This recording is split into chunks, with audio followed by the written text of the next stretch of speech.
um conceito importante a ser entendido é a diferenciação entre o vento real e o vento aparente. Esse entendimento ele é significativo para a segurança e uma navegada mais dinâmica e mais assertiva. O vento real consiste no vento que você vê na previsão, que você vê nos aplicativos, que vê no site, que na hora do repórter passar a informação meteorológica lá na televisão, ele sempre que se fala é o vento real, que é o vento que existe devido à circulação, seja ela uma circulação geral da atmosfera, os ventos alísios ou os demais tipos de ventos existentes, ou os ventos da micrometeorologia. Todas essas informações são dadas, são vento real. Então esse é um dado importante. Então, hipoteticamente, temos hoje 10 nós de vento real. A previsão é de 10 nós. O marcador do aeroporto, o anemômetro, que é o instrumento que mede a velocidade do vento, ele está indicando lá 10 nós, né? Que cada nó equivale a 1,85, quer dizer, estamos aí com equivalente a 18 km por hora de vento. Mas aqui na náutica a gente usa a unidade de medida em nó. Então a gente tem 10 nós de vento real. Bem, esse é o vento de hoje, 10 nós. Agora a gente está velejando no contravento com a screech aberta com 4 nós de velocidade. Eu vou arredondar os números para facilitar o nosso entendimento, mas é óbvio que é uma composição de vetores para a gente ter esse número exato. Mas números arredondados, eu tenho 10 nós de vento real e estou andando a 4 nós contra o vento. Então eu tenho 10 de vento vindo contra e eu estou me deslocando a 4 nós. Eu tenho a sensação de 14. Então eu tenho aqui 14 nós de vento aparente, que a gente chama de vento aparente. E para o barco, o que significa o vento mais importante é o vento aparente. Que toda vez que a gente está em deslocamento, e a gente quer estar sempre em deslocamento, se a gente está navegando, a gente tem uma composição do nosso deslocamento mais a velocidade do vento. E essa composição que se dá ao vento aparente, que pode ser diferente, como nessa condição agora, que a gente está indo 10 nós de vento real, 4 nós de velocidade contra o vento, então nós temos uma composição de 14 nós de vento aparente. Se eu agora fazer o que vou fazer para demonstrar aqui para vocês, ao invés de ir contra o vento, passar aí com o vento de popa, eu diminuo esse valor. Eu tenho os mesmos 10 nós e ao invés de eu somar e ter 14, eu vou diminuir e vou ter 6 nós de vento aparente. Continuando lá a explicação sobre o vento real e o vento aparente, peguei aqui o veleirinho para vocês tentarem entender a diferença do vento. Ó. Eu tenho vento agora aproximadamente de 10 nós contra e estou me deslocando aos 4 nós contra o vento. Então eu tenho uma sensação de vento. Não sei se no microfone eu vou conseguir captar esse barulho do vento. Ao passo que se eu, sem fazer nada, somente ao invés de ir contra o vento, passo aí a favor do vento, o veleirinho, essa sensação de vento que está existente aqui, ela vai ser diminuída. Ao invés de eu sentir aqui 16 nós, eu vou passar a sentir 6 nós, ou melhor, 14 nós, eu vou passar a sentir 6 nós. Eu não estou fazendo absolutamente nada, só estou colocando o barco de vento em popa, como se diz por aí. E aí a gente está retornando, parece que o vento morreu, que a gente parou. Na verdade não, a gente continua deslocando da mesma velocidade e o que mudou foi a sensação do vento.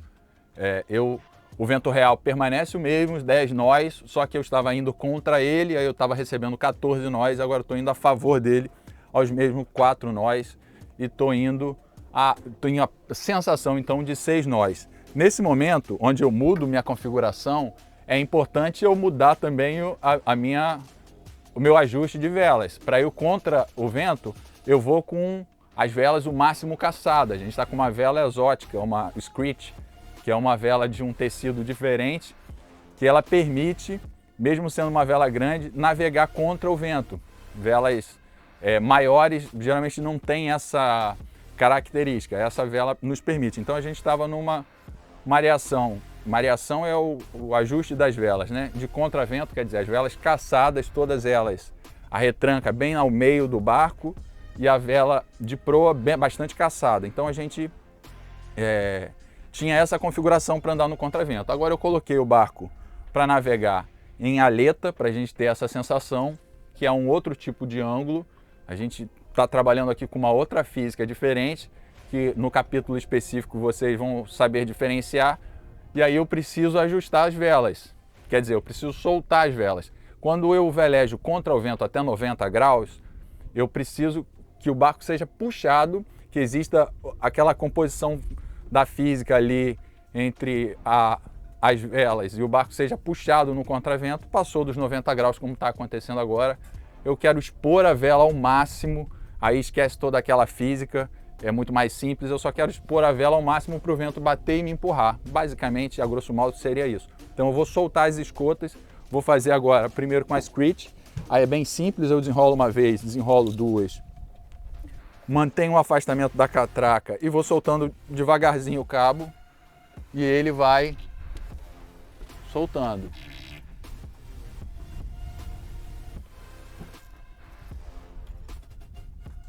Até o ponto que eu acho que está razoável. E aí eu uso esse mesmo ajuste para a vela grande. Então eu mantenho ela enrolada duas vezes e solto a vela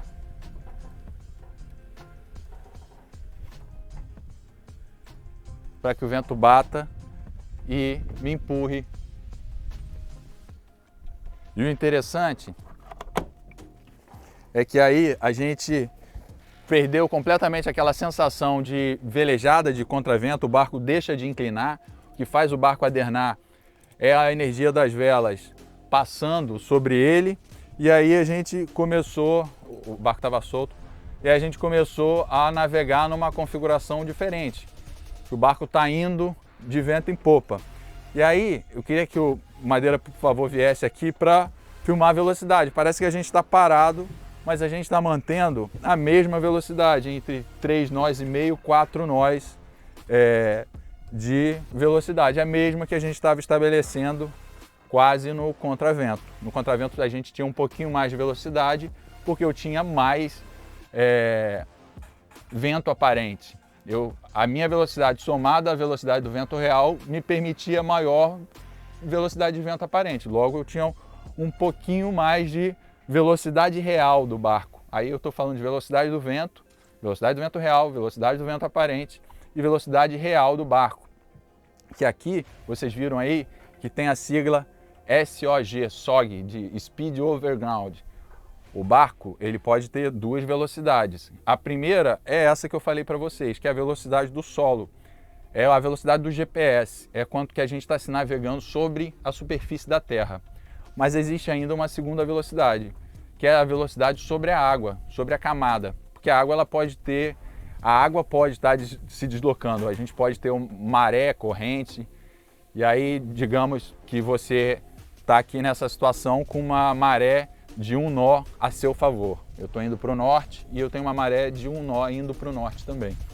E aí, se o barco estiver parado, a própria água, a força do deslocamento da água, um nó já vai me garantir um nó de deslocamento naquele sentido, quer dizer, nesse caso hipotético, ao norte.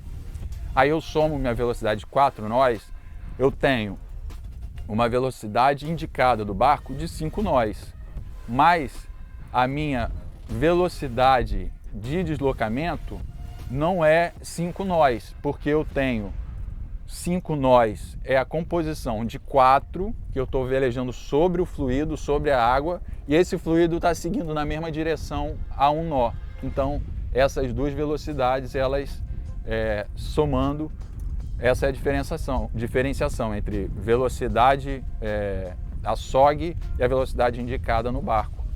A SOG, ela é indicada pelo GPS, né? O GPS marca o seu deslocamento sobre a terra e te informa.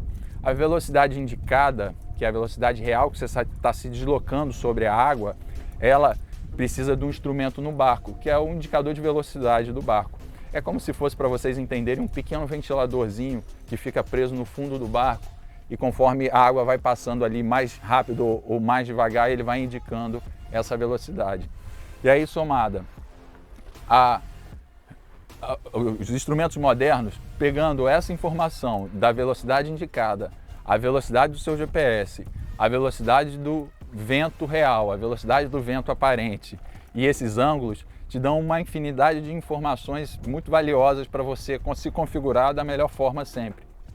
Então, é importante conhecer todas essas informações, todos esses instrumentos para você executar uma navegação mais eficiente, mais segura e confortável.